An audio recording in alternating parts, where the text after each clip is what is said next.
Hey guys, welcome back to my channel. My name is Ranjini.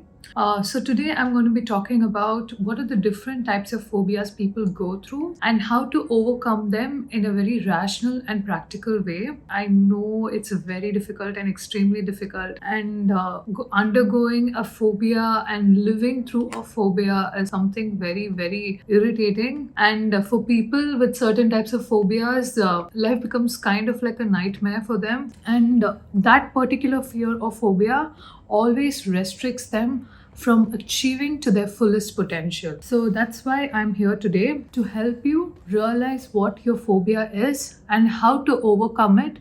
So first, we are going to be talking about acrophobia. Acrophobia is the fear of heights or huge buildings, etc. Each phobia occurs to a person because of something which happened to them in their life. A phobia can come overnight because of some incident which happened in your life or whatever. It takes more than days or months or years to cure a particular phobia. Certain cases like Cynophobia, which is fear of dogs, and then glossophobia, that is fear of public speaking, and then acrophobia, which is fear of heights, need pedophobia or pediophobia or nyctophobia. Nyctophobia is fear of night. Yes. Nyctophobia is fear of the darkness. And for people with those phobias, it becomes really difficult to handle any kind of a darkness or the nighttime. And so for them, they literally have to sleep with the lights on. Like, yes, I suffer from nyctophobia, but I can't say that I have 100% phobia. Like, no one in this world has 100% nyctophobia, 100%. Phasmophobia is the fear of ghosts. I don't know if it is because of the movies we see or because of childhood traumas which we had, but people with Phasmophobia, they really can't do anything when they are in a very spooky kind of place. Like, they can't go to any fair where the spooky haunted house is there, and it's pretty difficult for them. So I developed my nyctophobia because of an incident which happened to me when I was a kid. I and my cousins, we were all playing hide and seek, and there was a small kind of a event going on in our house. All of our cousins, we got together and we went to our relative's house, and because we were playing hide and seek and because we were all new to that place, I tried hiding in a cupboard, and turns out I shut the cupboard door, but I couldn't open it too much. It was like a very tacky situation. Like, if the door is like this, if you close it completely, done, you can't open it. They told me not to close it completely, but when I was a kid, I was pretty sure that if I close it completely, then they won't know anything, and if I keep it halfway open, then oh my god, they'll find out. I thought they would come look in the cupboards, but turns out they didn't. So for 3 or 4 hours, I was stuck in there. I tried banging the cupboard door, but it wouldn't open, and I think no one could hear me because they were outside that particular room. They were in the hallway, I think, and I really don't know. It took them a very long time to realize that I was gone. They thought I went to the event. Like, I just was like, I felt bored and I left. But no, I was stuck in the cupboard. So that's what I'm telling you. So being stuck in that cupboard I started screaming, and it was very dark. That cupboard was, I was small kid, it was pretty big, but I did develop nyctophobia.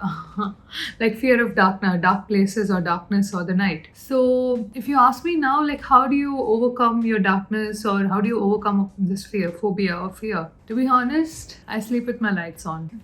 I always have an emergency small night lamp with me all the time. If I go to anyone's house also, that night lamp will save me. And when I'm sleeping at night, I keep my night lamp next to my table. I switch it on and I sleep in that light. And if any of my friends or my mom, if they're planning to sleep with me, I usually tell them that let me go to sleep first. And then after that, you switch off the light and then you go to sleep. It takes about 15 to 20 minutes till I fall asleep. Until that, they'll be browsing to the phone. And what I realized is that you can always overcome by doing a certain practices. To be honest, I know I have to stay alone, I have to go abroad, I have to do a lot of things which involves me staying alone. So for such situations, I can't always keep my night lamp on because I might be sharing a room with another person, or so for such situations, I need to overcome my nyctophobia. I started that about 8 or 9 months back. Like, I sit alone in pitch dark for about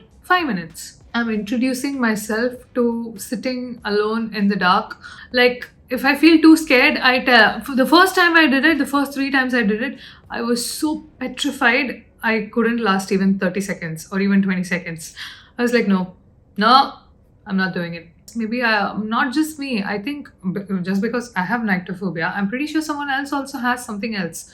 And that's when I started researching among my friends, my family, and everyone. Turns out one of my relatives, she has Sophophobia. Sophophobia is fear of studying. Fear of studying happens when you try to study and something, I don't know how she got Sophophobia was because whenever she starts studying and whenever she's alone, her parents start fighting. So it's like whenever she's trying to study, her parents fight. So that was what caused Sophophobia in her. She fears that if she studies, her parents will start fighting again. So I know it's a very irrational kind of a fear which was caused because of a totally unrelated reason, but yes, that's what happened. So now I tell her that maybe don't stay in your house and study, maybe go to your friend's house and study, and that's how you will know that your parents are fighting or not fighting. So basically, what Sophophobia means is that the fear of study. So if you have any other phobia, please leave a comment down below and let me know. And if you have any other doubts, you can always ask me. I will definitely try to reply. So yeah, next phobia we're going to talk about is examinophobia.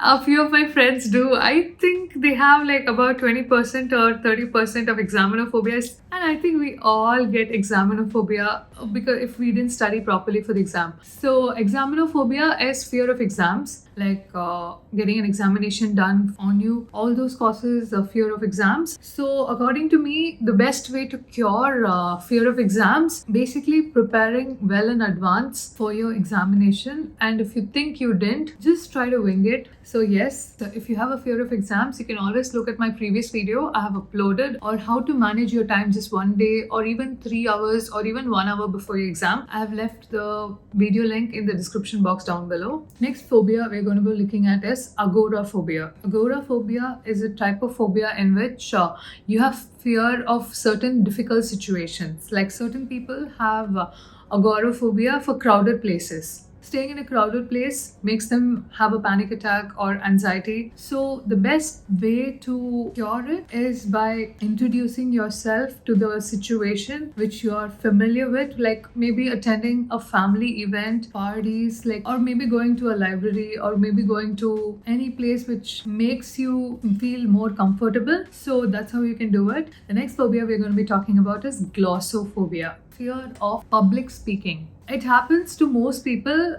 I really don't know what causes fear of public speaking in people. I think maybe it is because of being judged by people you don't know, or maybe being judged by people you already know. So that's why people develop a fear of public speaking. And even if they are extremely knowledgeable, they can't say anything in front of a huge crowd or other people they don't know. I used to have glossophobia, but as a very small child. So what my dad did was he introduced me to something known as Toastmasters, which is a public speaking forum. Like, there are so many people who will already be a part of it, and they all get together and perform presentations, projects, and even on the spot, which helps them overcome their fear of glossophobia. We all can do to get rid of glossophobia is you can always start talking like about your fears or even whatever topic you want to talk, because glossophobia can only be conquered, or any other phobia for that matter can only be conquered if you are 100% sure or confident about yourself. Like, no, public speaking can't hurt me. No, the darkness can't hurt me. Yeah, if you get into a situation, yes, that's a different thing. It's a totally different thing. But always, it's not the end of the world, and you can always overcome it. And the next phobia we're going to be talking about today is hemophobia. This is a very serious phobia because my dad has it. It is fear of blood. This happened to my dad because when he was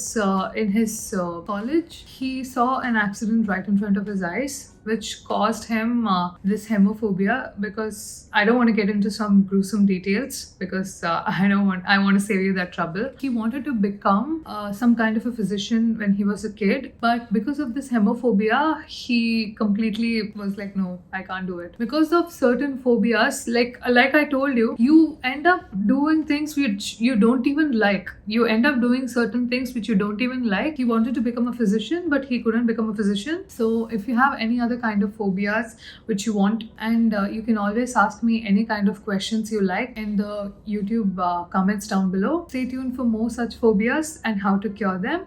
And thank you.